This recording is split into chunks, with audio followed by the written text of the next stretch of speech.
It's like being awake in a dream, like watching a movie play out in my mind.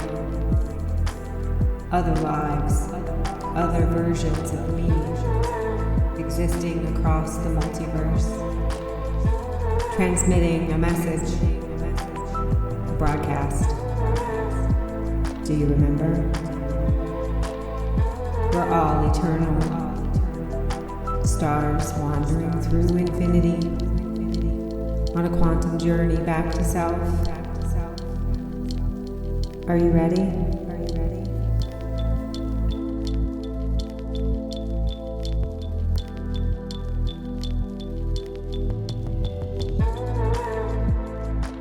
You are listening to Wandering Star Podcast. This is episode 2, Banana Elephant. This is where the experiment begins, where we decided to see if we could go to Hilary's first life on planet Earth and follow through lifetimes to see why she ended up in the belly of the pirate ship. If you have not listened to episode 1, we highly encourage that you do so.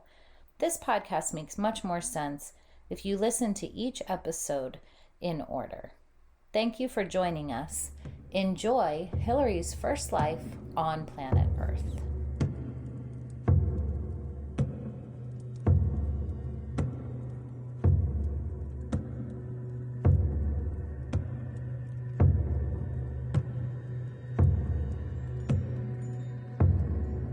A purple orb, pulsing subtly. Surrounded by darkness, its movement so slight, it almost appears to be still. And yet, it beats in harmony with my breath. The deeper the exhale, the greater the vibration. A breath held in, it hangs in stillness. I wonder, perhaps I am the orb? A deep breath in, my exhale bringing so much energy to the orb, I see it blowing around, surfing the wind.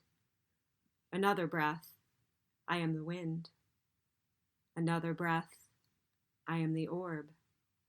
In awareness, I am nothing. I am everything. Stars speckle the darkness. In the distance, the Milky Way drapes across the beyond. I move around this space, the vastness, the expanse. Another deep grounding breath. The moment collapses, and I wander on. I hear the water before seeing it, cascading down, a thunderous crashing. A massive waterfall looming in front of me. Surrounded by huge boulders, little tufts of grass sprout up between the cracks. Captivated by its enormity, I float in the cool, refreshing water surrounding it. Above, the Milky Way cloaks the night sky. Swimming closer to the waterfall, I see a cave behind it. Its depths unknown, I enter slowly. Inside, it's dark and damp. I wade through the cold water just below my knees. My hands move along the wall, guiding me forward. The stone caverns are slick and cool to the touch. The darkness is intense, consuming. It feels like the cave might swallow me whole. I take a few steps forward. My feet slide around on the slippery, wet rocks. Further ahead, I see a small red glow rising up in the dark. I slowly make my way towards it. The glow begins to swirl and dance. It's a fire. Flickering flames cast shadows on the walls of the cave.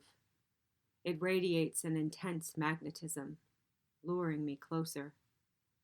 I take a few more steps, my hands stabilizing me as I carefully walk forward through the dark cave. I pause for a moment when I hear something. Drums, beating steadily, repetitively. The deep vibrations echo off the walls of the cave. My heartbeat matches the beat of the drum. A synchronized pulsing. I feel it throbbing deep in my chest, awakening the senses, striking a perception, an impression to be held and nurtured. I move closer. I hear low, deep humming, rhythmic chanting. Layered over the drums, the voices slowly grow louder, a continuous loop of sonorous vibrations, tickling the back of my neck. Another sound emerges, rattling, shaking, filling space between the pulsing of the drums, rapidly escalating, then fading. I move closer, and then I see the men, dancing around the fire, seed pods strung like bracelets around ankles and wrists, shaking and rattling with each movement, red and white paint in patterns on faces, across bare chests, all over their bodies, feet stomping, drums pounding, seeds swaying. A leader appears, stoic, painted, holding a large wooden staff. Seed pods rustle and bounce as the staff is raised and lowered in cadence. He's chanting louder than the others, his head bowed, long knotted braids cascading down his broad back. Smoke curls up from the fire. The scent of something burning drifts towards me. I hear embers crackling. There's something cooking on a spit above the fire. It's so charred I can't tell what it is, but it looks like a small animal. I look away from the fire and realize I'm not in the cave anymore. I'm tucked back in some lush tropical trees, hidden. Large green leaves provide cover as I look on, unsure if I should make my presence known. I feel eyes upon me and spot a woman on the far side of the fire. She's watching me. Her gaze is intense, strange, unsettling. She's holding a small baby on her lap, rocking the child to the beat of the drum. In this moment, I finally see myself. I'm small, a young boy, maybe 5 at most. A brown cloth covers my groin. A small pouch hangs from my waist. I'm barefoot. I suddenly feel very vulnerable. I hear rustling behind me. I turn and see a man, my dad, about 15 feet back, crouched low beneath a large tree. He's quietly but earnestly motioning for me to come to him. He's a big man, muscular with a broad chest. Spears are strapped around it. His skin is unpainted. He has large seed pods stretched like gauges in his earlobes. He's wearing a brown cloth made of animal hide around his waist. His dark eyes reveal the danger of the situation.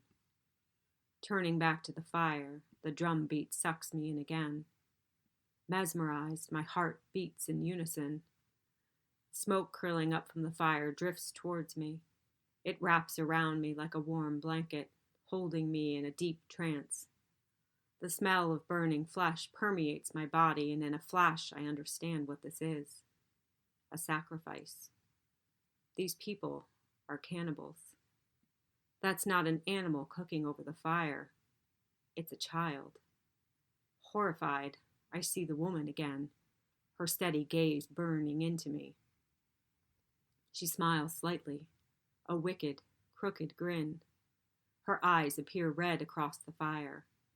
It feels like she can see right through me. Paralyzed with fear, I feel my dad behind me, begging for me to come towards him. I snap out of the trance and quietly creep away. He grabs my hand and we turn and run into the thick jungle, stumbling over roots through the dark, urgently, in silence. I see water ahead. A long sandy beach stretches out in front of us. Several small wooden rafts are lined up in the sand. There's a scattering of primitive huts closer to the edge of the tree line. This is my home, my tribe. Several elders wearily eye me up as my dad and I scramble out of the jungle. My dad pulls me towards a small hut made of thick branches and broad leaves. Inside, my mother is waiting. She pulls me in briskly, sits me on her lap. I rest my head against her large bosom. Layers upon layers of necklaces made of red and brown seeds drape down to her waist. A brown cloth covers her chest and her waist. She rocks me back and forth gently, hushing me to sleep. A shiver of dread runs through me. I try to calm myself down. I listen to the sound of water lapping upon the shore. For a brief moment, I feel relaxed. But when I close my eyes, I feel those red eyes burning into me. That woman, there's something about her I can't let go of. In the distance, there's shouting. It sounds as though it's getting closer. I jolt upright and look at my mom, my eyes wild with panic. She raises a finger to her lips. The voices fade into silence. Maybe it was nothing. I feel a lump in my throat. I sit, silent, the deafening sound of my heart beating in my ears. And then, the hiss of an arrow flying towards our hut. And then another. And another. The loud voices appear again, this time much closer. It's an ambush. More spears come whipping across the beach. I peek out of the hut through the small gaps between the branches. I see my dad yelling to others in our tribe to hurry. We must leave quickly. Further down the beach, I see them creeping along the tree line. I see their painted faces glowing in the moonlight. It's the cannibals. They're coming for me. The woman with the red eyes. She told them what I saw. She told them what I know. My dad races into our hut and grabs me by the waist. My mom jumps up and we rush across the beach towards a wooden raft. Everyone from our tribe is trying to escape, piling onto the other rafts, desperately fleeing before the cannibals kill us all. I wonder if they eat grown-ups too. I'm struck with an awful thought. I created this mess. It's my fault we have to leave our home. I led the cannibals here because I wandered off where I shouldn't go. Saw something I shouldn't have seen. I know I'm not supposed to go back into the jungle. My parents tell me all the time to stay on the beach. Why couldn't I listen? Why did I have to let my curiosity take over? The moon lights up the night, making us visible as we frantically paddle away from the shore. The cannibals are running along the beach, shouting, chanting, shooting spears out into the water at us. My dad steers the raft towards a cluster of large rocks protruding from the sea. We tuck in behind them, hiding in their giant shadows. I can't stop seeing that woman's face, her piercing red eyes, the creepy smile. The more I think about her, the more her face becomes contorted, hideous, evil. I'm struck with another thought, a horrifying realization. She can watch me remotely. I think she's watching me now. I rub my eyes with my fist, trying to erase the image of her from my mind, trying to shake her grip on me. But she remains, unwavering, steadfast. I know what she did to me. I've heard the elders in my tribe speak of this before. It's black magic, a spell cast over me. I'm at her mercy. My ill-fated destiny is clear to me now. I can't escape her. I'm snapped out of my daze by the sound of my dad heaving a sigh of relief. I look around and see that we're further out in the water. The island we lived on now appears to be a small dot in the sea. My mom pats me on the head as if saying it's okay. We're safe now. But I know the truth. I'll never be safe. I'll never be free from the threat of that witch. I hang my head in sorrow. I reach down and open the small pouch that hangs from my waist. Inside is a smooth, round seed. I pull it out and stare at it. My grandfather gave this to me before he died. I rub it between my hands, wishing he were here. He would know what to do about the witch. He would know how to break the curse. I squeeze it hard in my fist, hoping some of my grandfather's wisdom might rub off it and onto me. My father looks at me with a grin and points ahead of us. The mainland stretches out in the distance.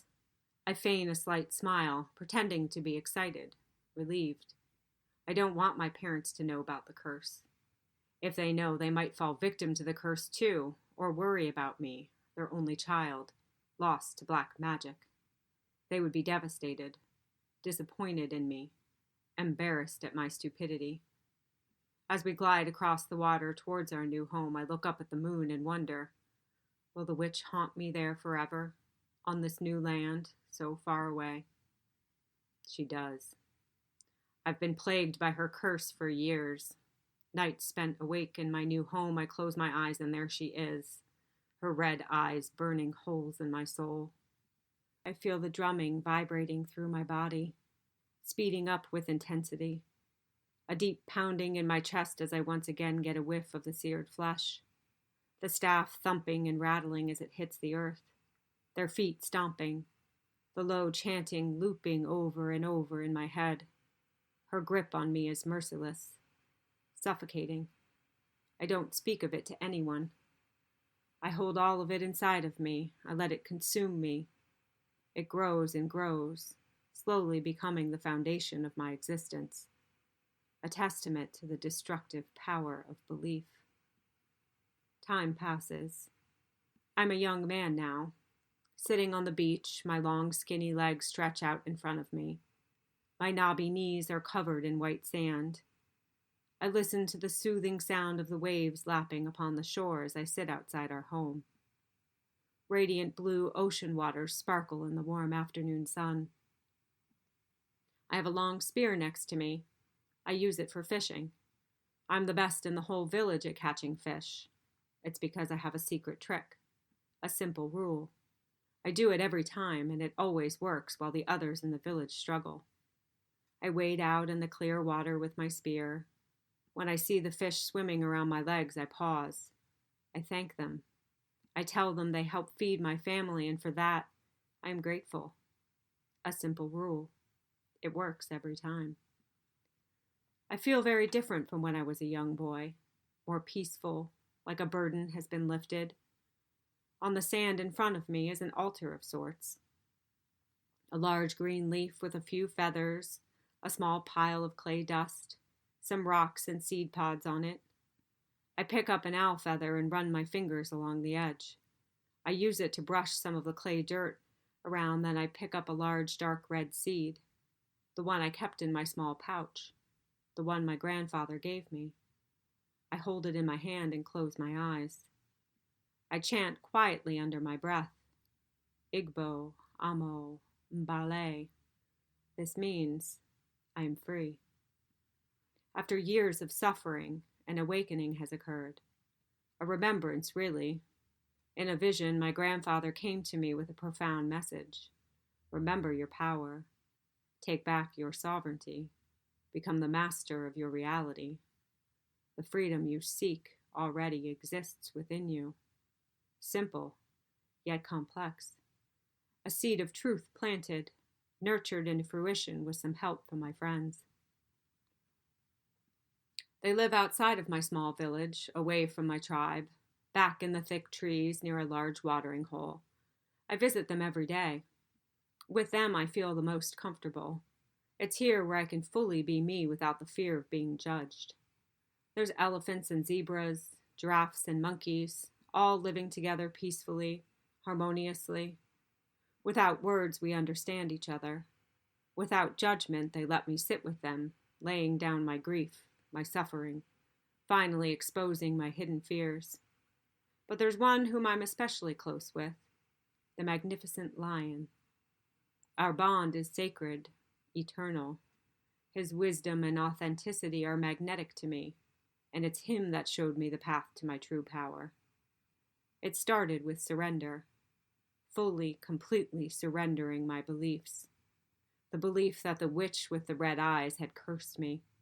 The belief that I'm a victim with no control over my life.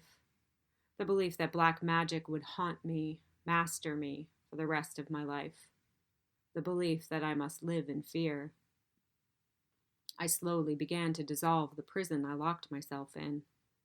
I realized that black magic only works if you let it. The real magic is about gaining control over yourself, your mind, your beliefs. So I revised them. I rewrote my story. I gained control over my mind, and the curse began to fade. I could close my eyes and no longer see her wicked grin. I could sleep at night without feeling her red eyes burning into me. I could laugh and let myself be happy without the nagging feeling of her black magic haunting me. Igbo, Amo, Mbale, I am free. And yet I still hide a piece of me from my family, from my tribe. If they knew I came here, communicated with animals, that I'm friends with a lion, they'd believe I was using black magic and cast me away from the village, fearful of what I might do to them. A testament to the deceptive power of belief. A few years pass. I'm sitting in my hut next to my dad. He's laying on the cool sand, his eyes closed. His face looks peaceful, serene. He's dying. His body is old and frail. He's ready to move on. My mother sits on the other side of him, holding his hand, softly humming under her breath. I put my hand on his chest, wishing I could tell him everything. The curse, the visit from my grandfather, the animals, my best friend, the lion. I never told him any of it. I never wanted to worry him. I never wanted to disappoint him again. I never wanted him to disapprove of me. I can feel him leave his body and move into the spirit realm. At that precise moment, I'm struck with an epiphany. The realization that he does understand me. He always has, I just couldn't see it. A tear rolls down my cheek and lands on his forehead. This is an incredible validation, one I never knew I needed, like finally being granted permission to be authentic, not knowing that the only person that was still holding me back was me. I now see it's not the judgment from my parents or my tribe that I'm afraid of. It's me, holding on to the belief that I'm not capable enough, that I'm not respected enough in my village, that I'm not old enough or wise enough to demonstrate wisdom. A surge of confidence swells within me. I know what I must do. Side by side, we walk into the village. Our energetic bond radiates trust, confidence, friendship, and love. There's whispering, some pointing and shouting, fearful eyes, panicked faces. I smile warmly as the lion and I pause. I take a seat on a tree stump. The lion sits next to me, gazing out at the frightened crowd that's slowly gathering around us. Unsure of what is happening, they're looking at me with disbelief. Some appear angry. They're mumbling, gesturing, yelling. Why would I bring this mighty creature everyone fears into our village, around their children? A mix of curiosity and alarm. We sit in silence, calmly waiting for the shouting and the panic to die down. I look over and see my mother. She sends me a knowing smile and a wink. A young child breaks free from the grip of her mother and runs toward the lion. A flurry of hysteria briefly erupts as the girl throws herself against him. She wraps her small arms around his chest and rests her head on his thick mane. He nuzzles her gently. She giggles and squeals with delight. The hysteric cries fade as the crowd watches in disbelief. The girl's eyes twinkle with fascination as she pets his soft fur, an impression to be held and nurtured. Eyes across the crowd begin to soften. Faint smiles replace tightened scowls. A stillness emerges. Slowly they come forward. Some gingerly pet the lion, some stand back and observe in awe. The creature they have feared for so long turns out to be harmless, kind even. Almost everyone is caught up in the magic of the moment, but one man lurks on the outskirts of the crowd, a deep frown on his long face, a skeptical glare in his dark eyes. I send him a warm smile. He scowls and walks away. I look back at the group gathered around the lion. A collective shift has occurred, a movement away from fear, a transition into trust, into self-empowerment, a testament to the transformational power of belief. Over time, the villagers and the animals begin to live in harmony. A mutual trust has been formed. The animals roam freely through the village, no longer living in segregation and fear. A peaceful union now exists. I still like to visit the watering hole. I go often to see the lion. He's much older, unable to move easily. He rarely makes his way into the village. On the edge of the watering hole is a large coconut palm. I sit in the shade of its broad leaves beside the lion, gently stroking his mane. His body is slowly shutting down. I rest my head on his back. My tears soak his fur. I hold him as his spirit leaves the physical realm. A deep sadness clenches my soul.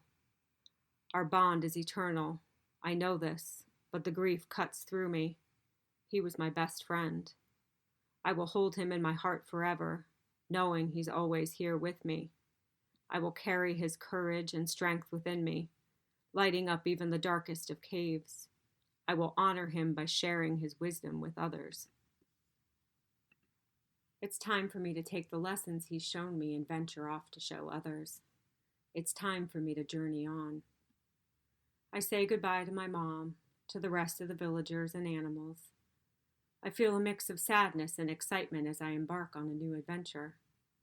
With an elephant as my companion, I leave the village and head north along the coast. I'm not certain where I'm headed. I will know when I get there. We walk for days along the beach. Sometimes I ride on his back. Sometimes we walk side by side. The cobalt blue sea waters cool us down in the blazing afternoon sun. I eat coconuts and mangoes from trees along the way. I have my spear with me. Occasionally I stop and fish. It's a leisurely journey. I've never been this far away from my family, from my home. I bask in the new adventure, the new experience. Walking in the white sand, humming to myself, a sudden excruciating pain seizes my ankle. Startled, I look behind me and see a long black snake mysteriously slithering away, disappearing as quickly as he appeared. I yelp and grab my ankle. I see the imprint of his sharp teeth. Tiny droplets of blood drip down my foot. My ankle is red and beginning to swell. The venom quickly spreads throughout my body and a fever takes hold of me. I suddenly feel weak and dizzy. I collapse to the ground in a heap, fading in and out of delirium. The witch appears in my dream state, her red eyes blazing, a final attempt to suck me back under her spell. I smell the smoke from the fire, tempting me, desperately trying to lure me back. I resist the temptation. I lay upon the broad back of the elephant, drifting in and out of consciousness. He cools me down with water from his trunk, carries me onward. In a moment of lucidity, I see a beautiful woman appear on the beach. I blink my eyes several times to be sure she's real. She sees I'm not well and quickly leads us to her village for help. I wake up inside a small clay house. I'm laying on the cool ground. I feel a sharp pain radiating from my ankle. An old woman sits by my side. She has long white hair. Necklaces and bracelets made of red seeds and shells are wrapped around her neck and arms. She's mumbling quietly under her breath, pressing a cold cloth to my forehead. There's something wrapped around my ankle and foot, thick, dried mud with a cloth encasing it. My fever is gone. I'm lucid now. I sit up and look out the open door of the hut. Outside the one-room house, I see the woman peeking in, checking on me. Her beauty strikes me again. We lock eyes and I send her a grateful smile. She saved my life. An instant bond is formed with this beautiful woman. I tell myself I must stay here in this village for a while to recover from the snake bite, but really I stay because I don't want to leave her. We spend long days on the beach together, drinking from coconuts, gazing up at the Milky Way, sharing our stories with each other. I tell her everything, about the witch and the spell, about breaking the curse and my friend the lion. She understands me in a way I haven't felt with another human. I know our souls were destined to meet. We marry in the small village and shortly after continue on my fated journey. Sitting on top of the elephant, we ride along the sparkling blue waters once again. I'm still not sure where we're going, but I'm certain I'll know when we arrive. A few days pass and a larger village appears along the coastline. Coconut palms line the edge of the white sandy beach. Behind them, clusters of clay houses form a small community. Banana and mango trees are sprinkled throughout the village. The smell of fish cooking over a fire wafts through the air. This is the place. I know it. There's someone here I'm supposed to meet, but I'm not sure who. We walk through the village. Young children chase each other around, squealing and giggling. Several older boys play catch with an unripe mango. Many people sit outside their small huts, some cooking, some soaking in the afternoon sun. Everyone smiles at us. You can feel the joy all around this place. We continue walking until we find him sitting outside his hut. I'm certain this is who I'm looking for the second I see him. He's sitting cross-legged with his eyes closed. He has a long white beard, thick white dreadlocks down to his knees. He's been waiting for me. He's very old, physically weak, but his aura radiates a powerful energy. He opens his eyes and motions for me to sit in front of him. Just being in his presence is transcendental. He holds my hands in his, chanting softly under his breath. The energy transfer is extraordinary. My body buzzes, an electric current runs through it. An intense warmth blazes through me. I feel as though our bodies are connected, like I can feel his heart beating in my chest. He leans back, his dark brown eyes gaze into me. I feel like he can read my entire existence just by looking at me, and somehow I can read his. He's been the shaman in this village for decades, providing counsel, healing, wisdom. He's the reason this place feels so full of love and joy. Now I understand. I'm here to take his place. His time on earth is coming to an end. A tiny spark of doubt ignites inside of me. How will I know what to do? A shaman is a sacred position. What if I'm not prepared for this? I look down at my feet, anxious, filled with self-doubt. I can feel him staring at me. I sense he's aware of my nervousness. I force myself to look him in the eye, and as I do, I'm instantly reminded of the lion. The same courage and wisdom I admired in him lies within me. I just need to believe that. I sit with the shaman during the last days of his life. He doesn't speak much, but I feel as though I know him intimately. I watch as he peacefully transitions to the spirit realm, without suffering, surrounded by love. A beautiful transformation to witness. The villagers mourn his passing. They gather around a big bonfire on the beach, faces painted red and white. They dance to the beat of the drums. They honor the life of their venerated shaman. It's a joyous celebration. They wrap his body in white cloth and send him out to sea on a small wooden raft.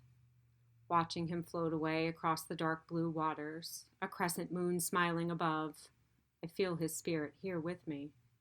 The warm fire blazes through my body, burning away any remains of self-doubt.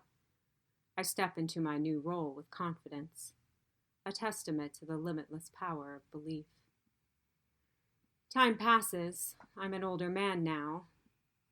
I'm sitting on a rock in the thick jungle outside the village. I come here often to sit in quiet solitude. My role as the shaman has been rewarding, far more fulfilling than I could have imagined. There's nothing more powerful than watching other people step into awareness, to witness the remarkable transformation that occurs when a person remembers their own power. I'm not the healer, I'm the guide, the flicker of light in the dark cave, the reminder that each individual has the power to heal themselves, that everything each person needs already exists within them. It is my job to lead people back to themselves. I close my eyes and breathe in the sweet smell of the lush greenery that surrounds me.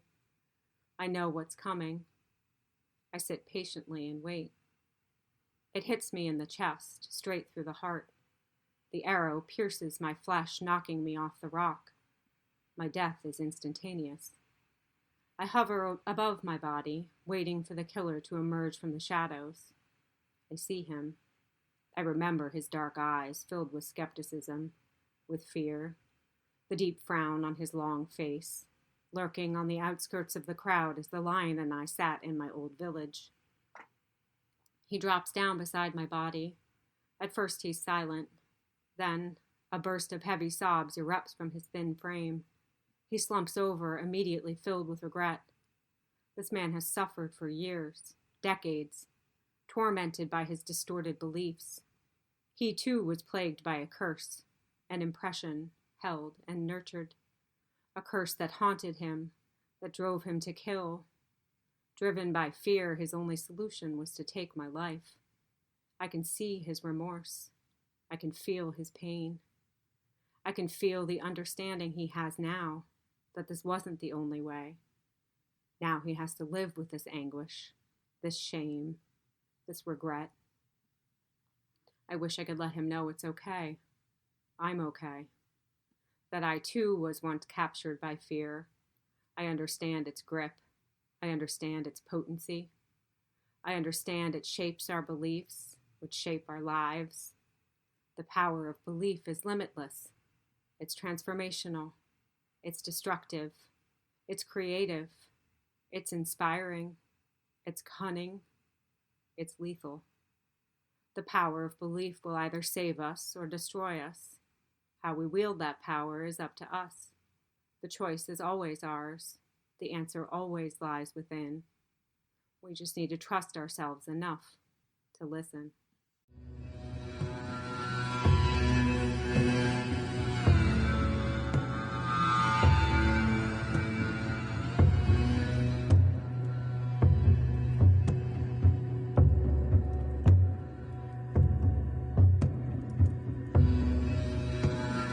And we're back.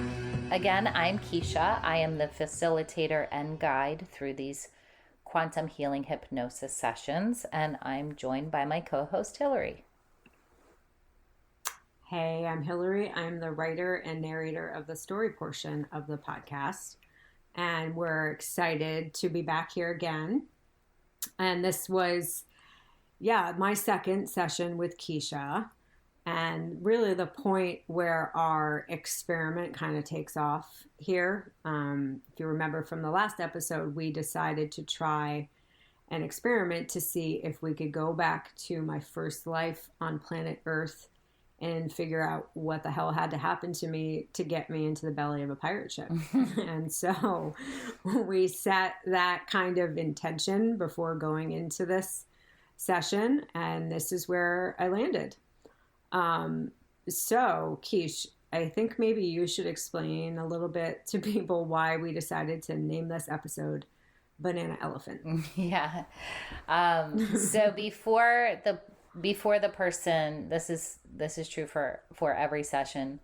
Before we come out of the hypnosis state, we ask for if the person can give us 2 key words that, just in case we would like to work again in the future, those 2 key words will bring the person back into that theta brainwave state immediately, so that we can bypass the induction part in the beginning, which typically takes anywhere between 10 and 20 minutes, sometimes even a little bit longer. So the person gives 2 key words that, only with their permission and only coming from my voice, will immediately bring them into this peaceful state of relaxation. And so with this one, this is the first time I had done a second session with somebody. So I was really, really curious to see if this would actually work as easily as it's supposed to. And I couldn't even believe how it worked immediately.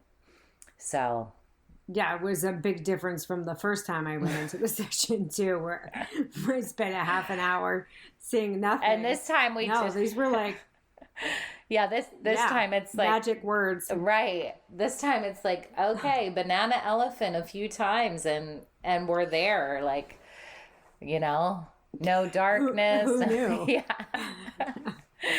Yeah, quite incredible. Just like click your heels together a few times and say banana elephant, and you too can travel the multiverse. Mm-hmm. Yeah. It was actually super cool that it worked so quickly in this one, and everyone since then. Like, she says the same 2 words to me every time we do this, so it's really funny that the words are banana elephant too, just because. So like, Keisha asked me at the end of my first session, which was filled with like pirates, and I always got the sense that life took place in Ireland. Yeah. And so we're coming out of that life, and she says to me, if you think you want to do this again, give me 2 words that I can use to move you into this space much faster. And without hesitation, the first 2 words that pop out of my mouth are banana elephant, which is like super random, considering I was just, dealing with pirates and things like that. And then when you look at it in context with like this life, we both were just like, wait, what? Yeah, I remember walking out of my office that after this session and picking up my papers on the ground that had your keywords written on them. And I was like, Hilary, banana elephant? Are you serious? And we were both just like, how is that possible? And so I believe this is a pretty good example of why this is called quantum healing, because obviously that was some information that we were tapping into that would be in the future. I mean, we didn't know that you were going to end up in Nigeria or wherever you were in Africa, or where we don't know exactly where this place was, but we have a pretty good idea. But there was bananas and elephants. For sure. No matter, absolutely. No matter where I was. Yeah. So, yeah, that was cool. And this time it was like, I was just like in space watching this orb, but then pretty quickly I came into the life and saw that waterfall right away, which was cool. And then moved into this cave, which again, this is like certainly not anything I'm piecing together in my head as this is happening, but Keisha sort of linked the cave, the symbolism of me coming into this life through a cave, to the cave of creation. Or you could also look at it as like the womb. Yeah. That certainly wasn't crossing my mind at the time, but this is another time where I think, Keish, you've told me a few times, like you had an uneasy feeling as I was going through that cave. Yeah, for sure. Whereas I was just like super curious about the situation, and you kind of were like, I don't know. Yeah, this seems. Yeah, and this one moved along so much more, amazingly more easily for you. And it was in the beginning here, and at other times in this one, you were kind of like I felt like I was kind of being nudged along, like you were leading a little bit more in this one. I don't really know how to explain it, a good way to explain it, but the last time I had to give suggestions a lot more than this one. And right. And this one you were ready to go and figure some shit out for sure. I was. Yeah, especially like the beginning of this one to me was like really cool. I think it was like because it was so much easier than the first one too, so I instantly had this feeling of confidence. And I also feel like maybe there's something about like me coming in as a 5-year-old or 4 or 5. I don't really know how old he was, but that's kind of what I assumed. And you were a boy. And so it was almost a boy, and I almost had that same curiosity of a little kid. And so it's like as an adult, like if I put myself in that situation where I'm walking into this like dark, sketchy cave, like I'm not doing it, Right. Just like, I'm not. But a kid, on the other hand, depending, it feel like this kid was like, yeah, like let's see what's happening. And the curiosity was like even more like peaked because of the music then. And to me, like this is also like a testament to like how powerful music can be. And I remember like, okay, it's dark, and then I see the faint flickering of the flames from the fire, and then the next thing was this drum beating, and I could feel it in my heart in the session. And I was telling you, like, my heart is beating in unison with the drums right now. Yeah.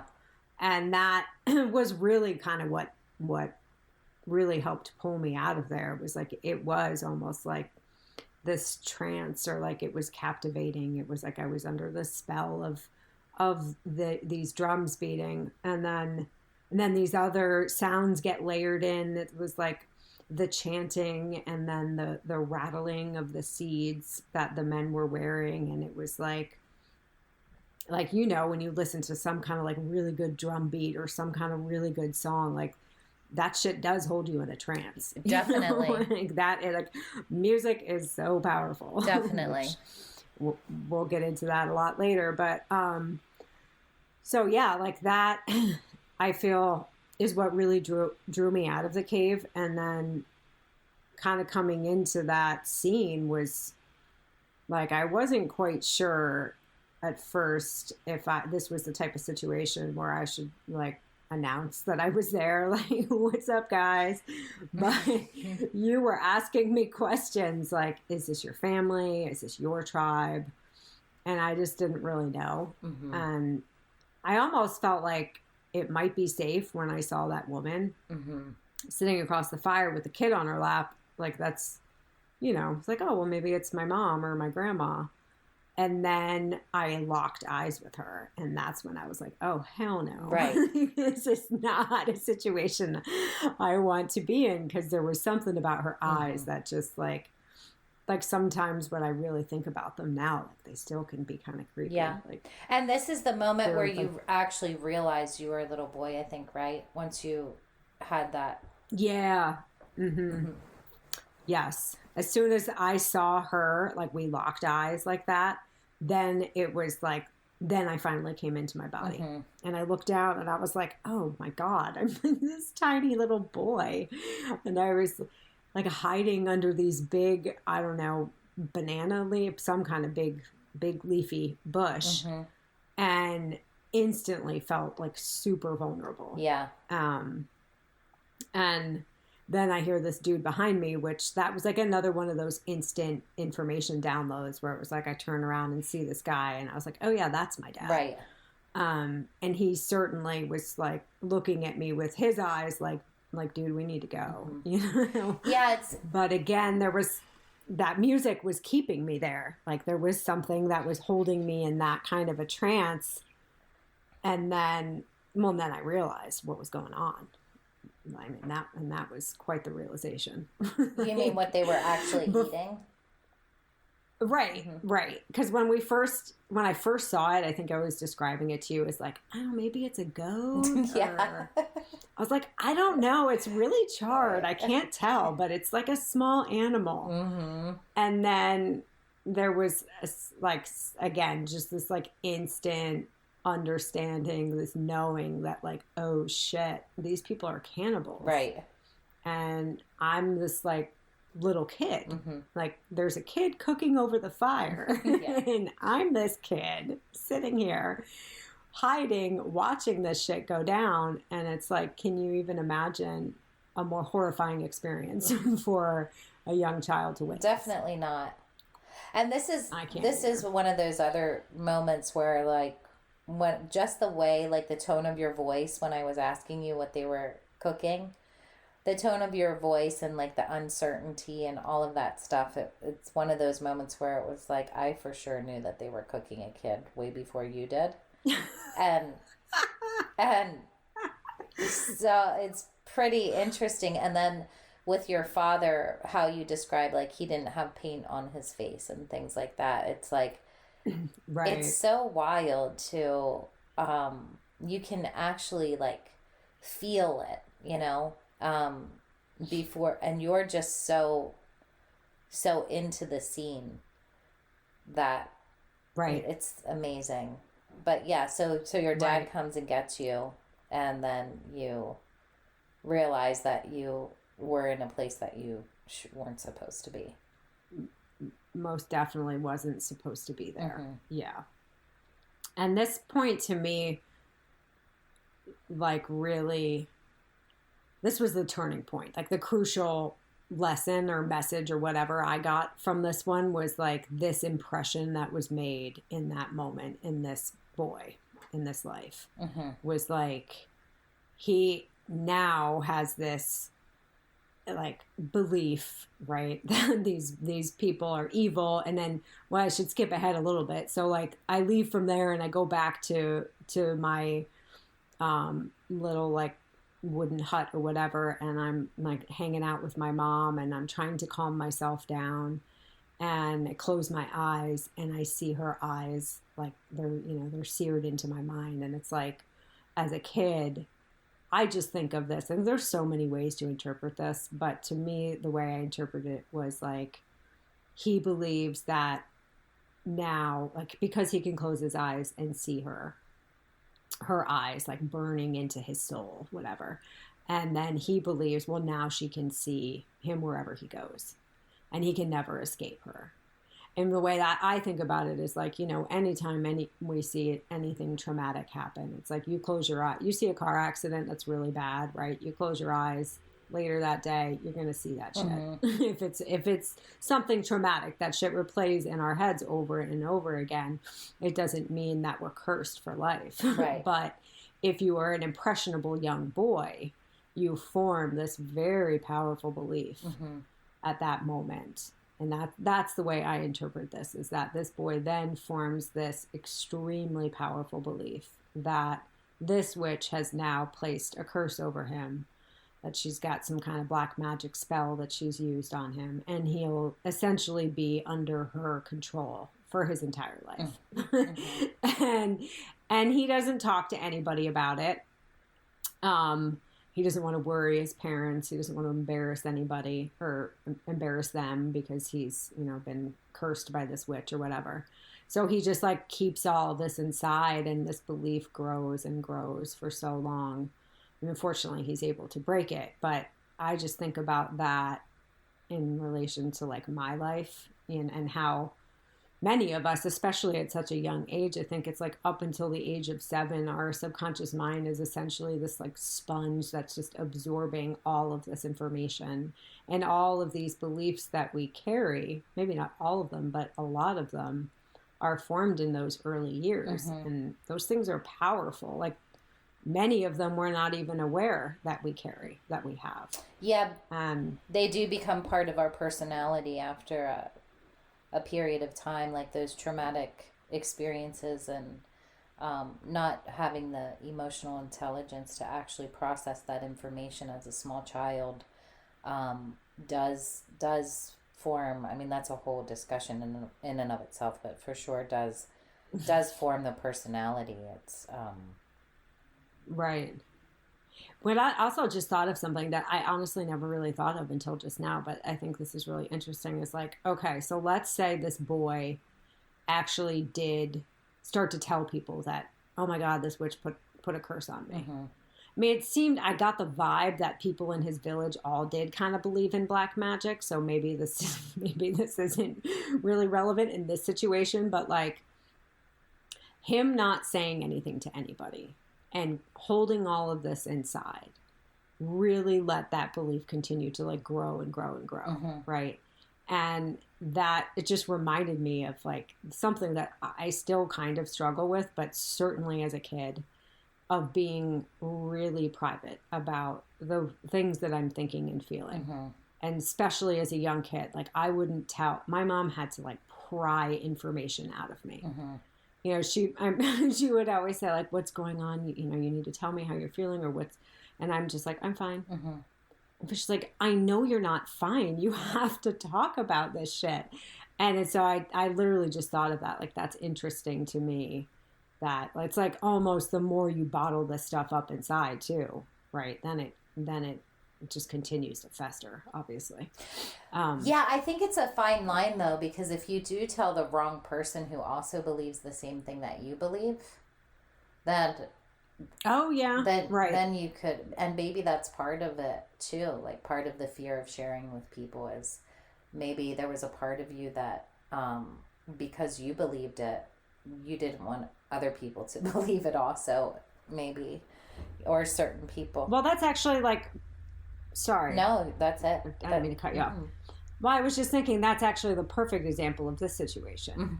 So I'm thinking like, okay, if this kid tells his parents or other people in his tribe that he believes that he's been cursed and they all believe in black magic. Right. Then yeah, everybody else is going to like affirm this fear that he's got, which is going to amplify it even more. So you're absolutely right. It depends on who you're telling. Well, and that's why you went to your grandfather for the help that you needed. Right. Right. Well, because he was dead. Yeah. And you, I like to. and in that realm, there are no, somehow you, when your grandfather came through and communicated with you, you knew that was, what is the word I'm looking for? It was like a pure source of information. I think in the same way as you communicated with the animals, there wasn't, Right. it was like it wasn't distorted information. You were able to, it was much more easy for you to process that information than information coming from other human beings. Yes. There was definitely the sense of like I had some kind of connection with my grandfather, even in the beginning, because I was carrying around that pouch with the seed that he gave me, you know.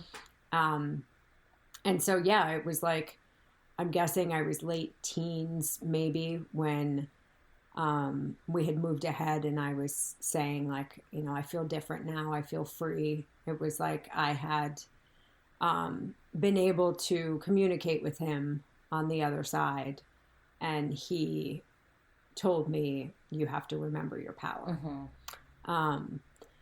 And so that was something I think like that enabled me to understand that this witch doesn't have power over me, that I am the one that's in control of my life and, you know, the shit that I believe in. Mm-hmm. But there was still that big part of me that wasn't comfortable or still holding on to this fear of talking to other people in my tribe about it. And what I thought that was because they all had this fear of black magic. Mm-hmm. Yeah, when you were breaking that spell, when your grandfather was helping you to break that spell with those bird feathers and the dust and all of that stuff, that was really, I'm going to just explain that a little bit in more detail. You told me you were swiping the dust. You were like blowing the dust around with the bird feathers, and you were chanting something. And I asked you, what are you chanting? And you said, I don't know. I don't speak that language. And I said, well, what do the words sound like that you're saying? And you said, Igbo, Amo, Mbale. It took a while for you to get the actual sounds out. Not that long, but a little bit. And so then I said, what do those words mean? And you said, I don't know. I don't speak that language. And yeah. And then I said, well, quit asking me. Yeah. It's funny because it really is sometimes how you ask the questions for me. And so, like I learned a lot about this through working with you on a regular basis, how to ask questions in a much better way. So I'm super thankful for that because then I said, well, you did speak that language at one time. You must have known what they meant at the time you were speaking them. And you said something about being free. And then you said, I am free. I think it's I am free or something like that. And so then I'll just share this, that when we left this session, I instantly Googled those words. IGBO was the first word I put in. And come to find out that the Igbo people, that's a very ancient civilization from Nigeria that dates back, I can't remember. Do you remember how long ago? They're very old. No, I don't. I want to say like 5,000 years ago or something like that. I can't remember exactly. But very ancient civilization, which you and I had never heard of the Igbo people before. And then the word Amo in the Igbo language means witch. And so, and then the word Mbale or Malay, I don't remember the exact pronunciation of it, but that definitely had some sort of meaning to it that could be interpreted as free. I remember it didn't exactly say free when I looked it up, but it could certainly be interpreted that way.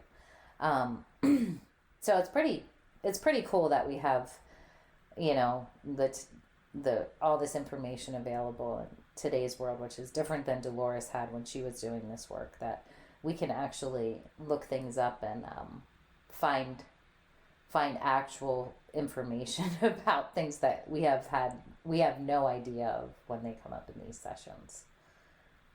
Yeah, no, it's usually like the 48 hours following a session. It's like you and me sending texts back and forth to each other with all these links of things we found. Mm-hmm. And we're like, holy shit, look at this. Yeah, like the seed. The seed. Yeah, the seed too. Yeah, the seed was really cool because I was describing it to you and I was like, I don't know. It's kind of red. It's kind of orange. It's flat. It's round. Mm-hmm. At first I was thinking it was some kind of a rock. And then one day I'm again walking my dog listening to a podcast and they were talking about ways to induce lucid dreaming. And so they were talking about different things, you know, that they would take to help have lucid dreams. And this one guy says, oh, I just use African dream seed and I have like the craziest dreams and I remember everything about them, and he's going on about it. And I was like, wait, what? And so I immediately, of course, look it up. And so when I see the picture of it come up, I'm like, holy shit, that's the thing I was carrying around. Yeah. And it's called Entada Riedel.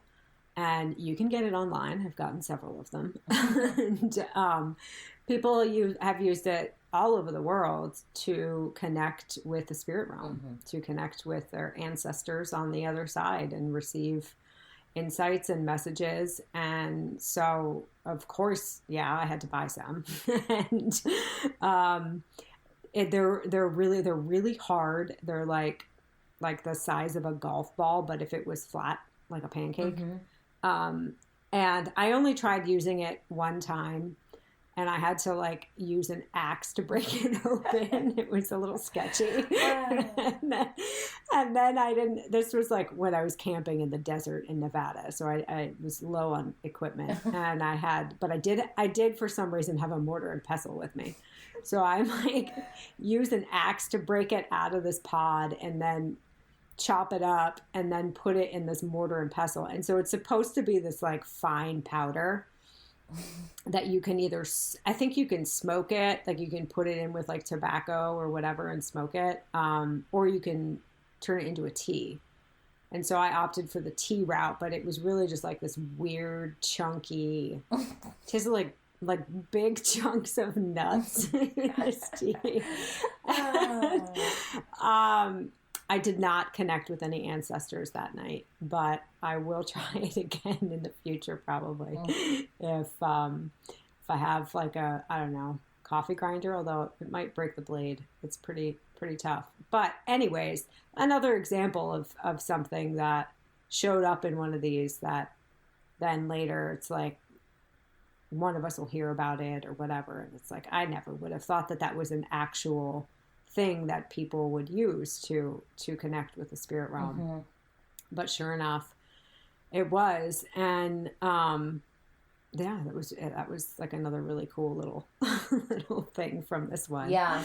But I guess moving forward through this life, the next significant thing that I just want to talk about is the animals being part of this. And obviously it was significant that they helped, I think, foster this courage and the bravery to, you know, embrace my authentic self and have the courage to go in front of my tribe and be who I am and show them that they don't have to live under this fear of black magic, really. But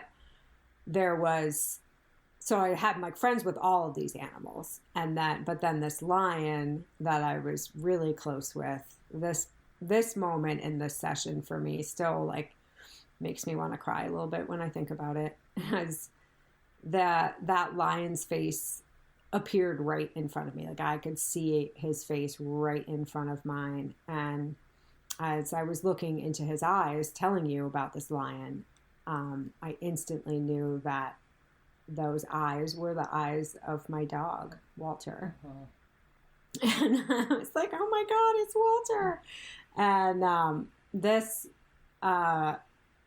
dog, my dog Walter, and I had very, very special bond. As I'm sure anybody that owns a pet understands that bond, but we were just like super connected. And this session happened like a little over a year before he passed away. So this was at like leading into the last year of his life where he was struggling with many different health problems. And it was, when you're getting to that like 11, 12 year mark with your dog, it's like, you know that you have to be ready for that. And it sucks. It's the worst. And so I already knew that, and he's a boxer. And so they tend to have a fair amount of health issues. So I knew that my days with him were going to be numbered. And honestly, this was like the biggest gift I could have been given at this time, because this gave me this understanding that I've been connected with his soul, his spirit for, for a long time. Yeah, I don't know how long. Exactly. If he showed up in my first life on earth, it's like, who knows? But it really just showed me that, like, I will always be connected to him. And for me, this was huge because remember in the last episode, I told people that I identified as an atheist for a long time. I was fortunate to not lose many people in my life. I haven't had many people close to me die, but that was always something that I really struggled with thinking about, like when, my parents, God forbid, anybody close to me would die. I was just thinking like, well, that's just a horrible feeling to think that these people that you love, that's it, like never again, And so in this moment, it was like I had this understanding that he and I were always going to be connected. And if that's the case, then shit, I'm probably always going to be connected with other people that are close to me in my life. And that last year was tough, but having this gift was huge. And I remember one night I was laying with him and he wasn't doing really well at the time. And I was just petting him and probably crying a little bit. And I said to him, it's okay. I understand now. And you don't have to wait around for, anymore. I get it. It's okay for you to go. And a few months later he did. And it was obviously very sad. And I do miss his little wiggly butt around, but I also feel his presence around a lot. I can talk to him like he's in the same room with me. But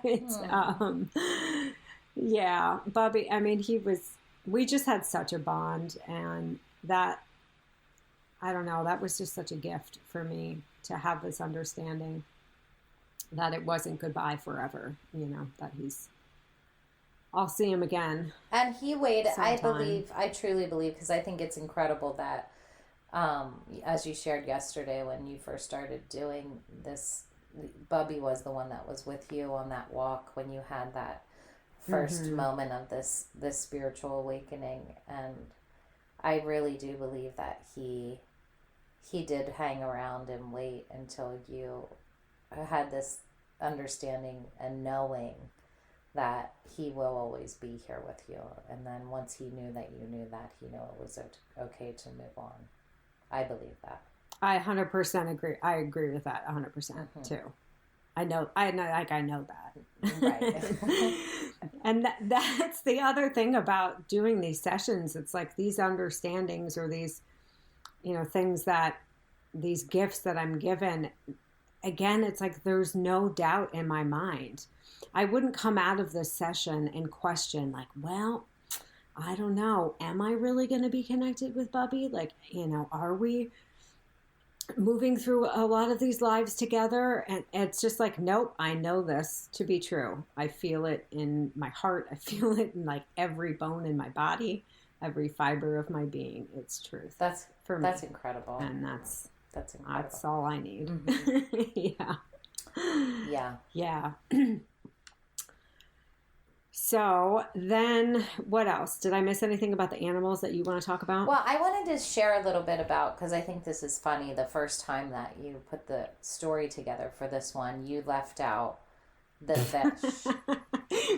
The fucking fish. The fish, yeah. And so you were like the fisherman in this one, because it was so easy for you to catch these fish. So that was kind of your role, to feed your family with the fish.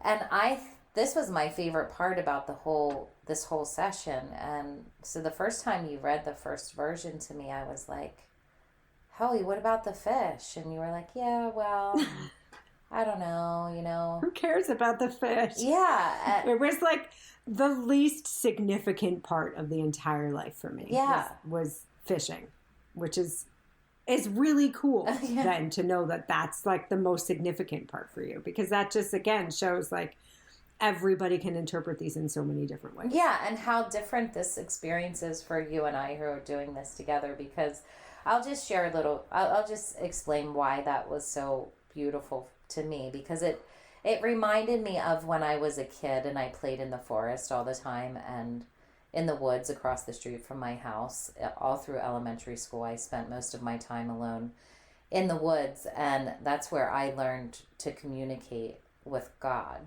what I call God, and or this all-knowing source, or whatever you want to call it. I don't have a problem with the word God, and so unlike you, Hilary, I've always believed that God was within me, and so this is one of the amazing things about us doing this work together, is I've always known that God is within me. I don't remember ever not believing that in this lifetime. And Hilary, as she's shared with you, has pretty much been an atheist, and so and it makes no difference at all. But one of my favorite things to do as a kid was, I would, in order to know if I was speaking to God, I would play this little game where I would turn over logs, and I would ask God before I turn the log over, is there going to be a salamander under this log? And then I would pay attention in my body to how I felt when I thought I heard the answer, or when I did hear the answer, and I would turn the log over, and then I would know what the truth was based on if there was a salamander under the log or not. And so I really learned how to listen, I would say, with my entire being rather than just with my ears, because I was obviously wanting to hear something that was not a necessarily a voice or whatever. And so that's what I was reminded of when you were fishing. I was thinking, because to me, turning over those logs and to find the answer and to communicate with God, I was killing a lot of things to learn this bigger, to have this bigger, greater understanding of something that was very important to me as a small child.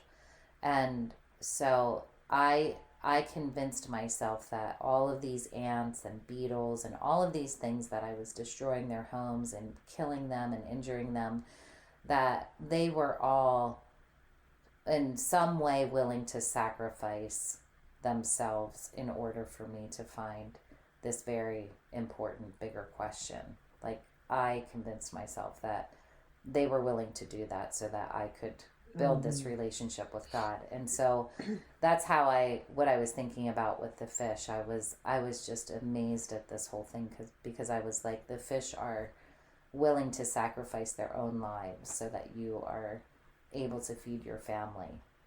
And so for me, this session was very much about sacrifice and what people are willing to sacrifice in order to learn things, or to help other people or to give these bigger understandings. And the same thing, I mean, it began with this sacrifice of a child. And so, Right. Which I don't understand why people eat people, but there's that wasn't just because they were hungry. Obviously, there's a bigger reason. I mean, I don't know. I mean, I don't think so, but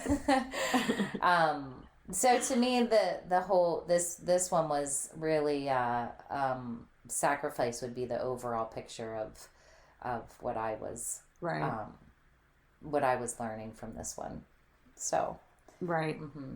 Yeah, that's really cool. And yeah, Keisha was so bummed when I left the fish out of the first time I wrote this. So obviously when I went back and rewrote it, I had to put the fish in for you. But yeah, really cool, because I obviously came away from this with like the power of belief being the biggest takeaway for me, and thinking about beliefs that I have formed in my life, and many of them that do not serve me at all, and sort of acknowledging them and figuring out how to release many of them.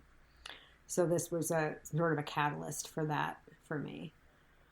I think another important part for me in this too was that time when my dad died in this. Right. And then I said that I finally felt this validation. It was like I made up in my head that I couldn't be who I really was around my parents because they might judge me, or they would think that I, was using black magic or whatever. And so I kept all this shit to myself. And then when my dad died, I instantly knew that he always understood me, and he always kind of knew what was going on with me.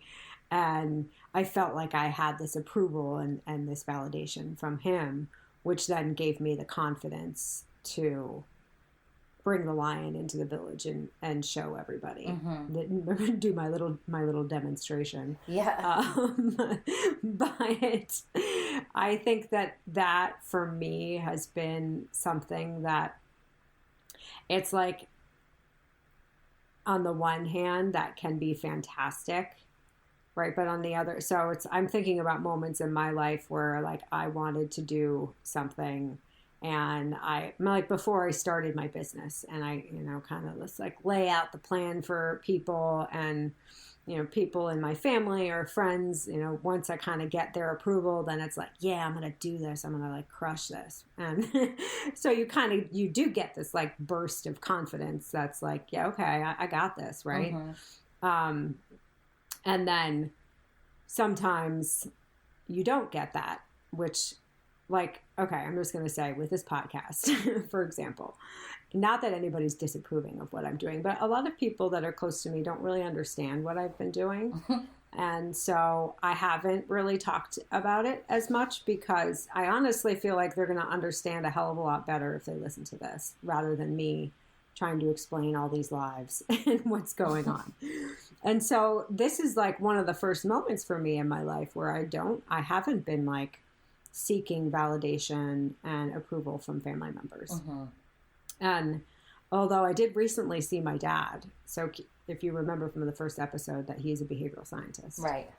and an atheist, and he finds out that I'm doing a podcast on reincarnation, and he was genuinely like, but he was really interested in it, and very curious, and is eager to listen, and there was almost that same moment that I felt with him, where he wasn't like, what are you talking about? That's all bullshit. What do you mean? Blah, blah, blah. But it was this like, hey, that's pretty cool. I don't really know anything about that. Can you tell me? But again, I felt like it was that same sort of feeling where it was like, even my dad, the behavioral scientist, thinks it's cool. That's amazing. That's seriously amazing. Yes. It's incredible.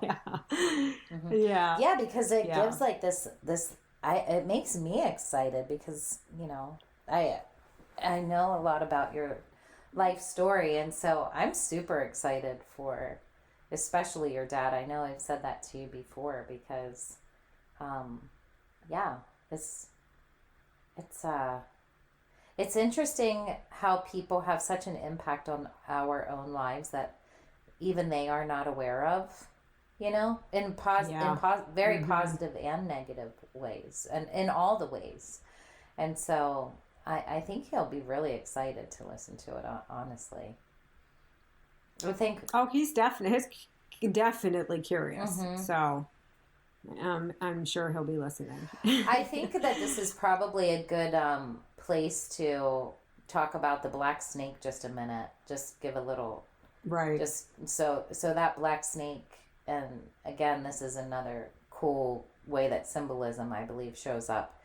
The snake in general, as far as symbolism goes, can symbolize so many different things. Like in the medical world, the DNA, the kundalini, transformation, all changes, all kinds of things, especially transformation and things like that. But in this session, it was specifically a black snake. And I think that black snake, when you looked it up, Hilary, it was something like, reminds you to keep one foot on the ground while moving towards spiritual exploration or something like that. How was it? Yeah. One foot on the ground when exploring spiritual pursuits. Yeah. And yeah. And so I think when the session was over, I remember saying to you that black snake I felt like was the witch's one last attempt, because you were on your way to do this, become this shaman and take on this very important role in this pretty big village. And I think it was like she just wanted to, like, one final attempt to keep you stuck in fear so that you wouldn't be able to go and teach all of these people and help all of these people learn this greater way of living, or and also for us in this real world that we live in today, that showing up in the first session of the experiment was perfect for you and I believe, to really stay grounded while we're doing this work, because there's certainly times where we can drift away into far off places, and thank God we have each other to no kidding. If I was doing this on my own, oh my God, it's like yeah. Yeah, I mean, one might think that I, am teetering on the edge of psychosis, but because we're doing it together and it's intentional, it is. Well, this would, isn't that right? This would be defined as the actual definition of psychosis and like hallucinogens, but hallucinations. I mean, not hallucinogens, but there are no hallucinogens involved, although it may seem that way. No.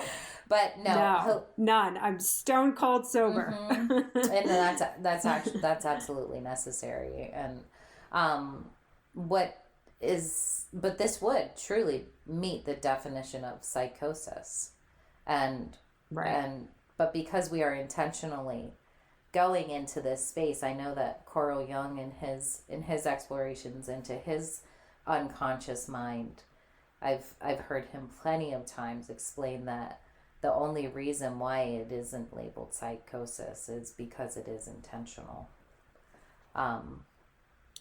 So there you have it. Yeah. I am not a psychopath. Right.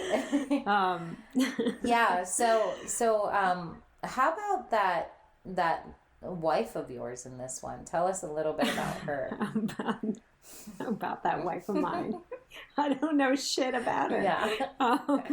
You were married to her.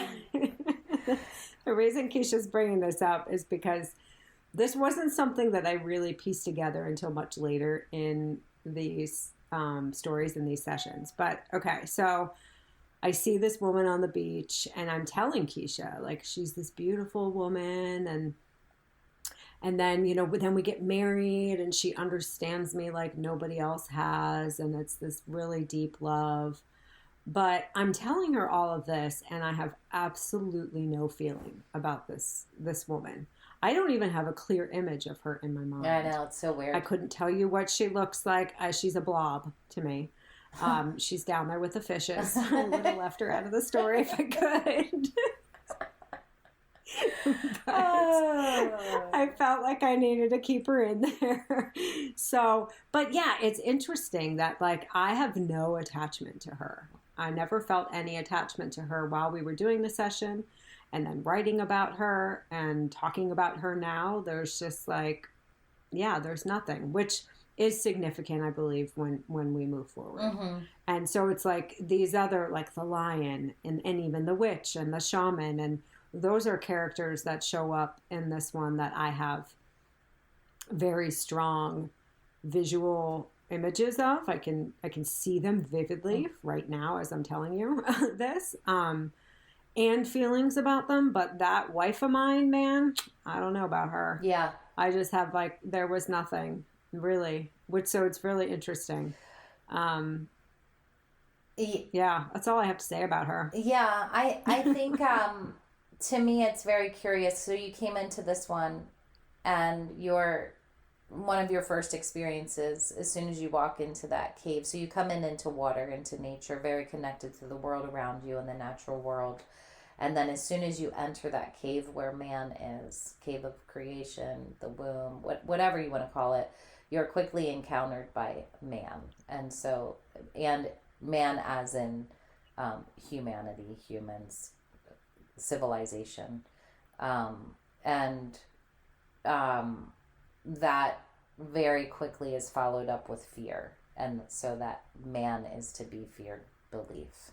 And man, woman, all humans are fearful. Like there's a reason to fear them. And so I believe that you have to learn all kinds of things before you're able to actually trust another human. Mm-hmm. And right. I think that becomes more apparent of what needs to happen before that connection can actually be made. Because obviously in this session, you don't know that. In this session, you are very much in love with her. You're right. That's obvious. It's not like you're thinking, oh, I need to learn all these things before I can actually love her. In the session, no. In the session, you do love her as far as what you know that love is. Right. Mm-hmm. Right.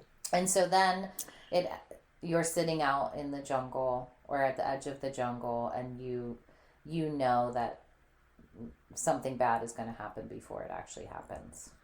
Mm-hmm. Yep. I knew I was about to get killed. And this was another, like, I didn't feel scared. There was no fear or anything. And it was just like instantly there was a spear in my heart. And this is a very interesting thing to me too. It's like, I was very concerned about the man who killed me. Mm-hmm. And like, I wanted to really let him know that it was okay, that he killed me, that like I was okay. Mm-hmm. I think it was like I understood that this man, so I realized that this man was standing in the village when I brought the lion in and did my little demonstration. Mm-hmm. And he's standing on the outskirts, looking at me like I'm either full of shit or like maybe I always got the impression that he thought that I was doing something with black magic. Mm-hmm. And so he then fosters this fear of me and this belief that I'm evil or whatever. And it continues for so long and then drives him to kill me. Right. And then as soon as he does, he knows that he made the wrong choice. Mm-hmm. And I am like more concerned with telling him that it's okay than like going to check up on that wife of mine. Yeah. Make sure she's okay. Mm-hmm. But yeah, that was the way it all ended. And he couldn't, he just had to deal with that choice that he made. He couldn't, feel me or, wasn't able to be open to me trying to send him the message that it's okay. Because then he just ran off away. Yeah, he was drowning in his own regret and guilt and all of that stuff, all those things he instantly felt, which is super significant as we move into the next lifetime. It will. And you had wanted to desperately connect with him or communicate with him the same way that your father and the lion were able to communicate with you, but it wasn't happening because of all the guilt and regret and all that stuff. Yeah. So yeah. Well, that sums up the first life on Earth for me. Anything else you'd like to add to this one? No, I think we covered all the good stuff, all the most important things, Yeah. Same. All right. Well, we thank you guys for joining us again and hope that you'll come back again next week as the journey continues. And we're not going to tell you where we go, but it's pretty cool. Thank you so much. Bye for now. See ya.